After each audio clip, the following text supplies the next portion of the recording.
Манап Солонбек Қуанышбекұлы, 1589-жы IT мектеп лицейінің жас маманы және дене шынықтыру пән мұғалімі. Мен 2018 жылы Чимкент қаласында Чимкент университетіне оқуға түсіп, 2023 жылы дене шынықтыру пән мұғалімі мамандығына ие болып, 2024 жылы өз еңбек жолымды номері 89-жы IT мектеп лицейінде дене шынықтыру пән мұғалімі болып бастадым.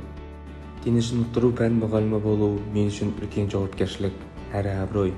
Әр сабақ, әр жаттығу бұл балалардың денсаулығы мен тұлғалық дамуына үлес қосу. Оларға өмір бойы пайдалы болатын дағдылар мен білімдерді үйрету. Менің мамандығым тек қана физикалық белсенділікпен айналысу емес, сонымен қатар тәрбие жұмысының бір бөлігі ол балалардың өмірге дайындайтын маңызды құрал. Дене шынықтыру пәні әр адамның денсаулығын сақтауға, физикалық күшін арттыруға бағытталған.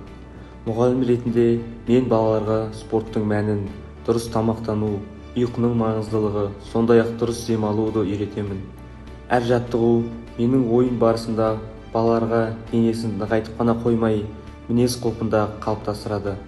Осылайша дене шынықтыру сабағын олардың денсаулығы мен психологиялық әл-ауқатына жағымды әсер етеді.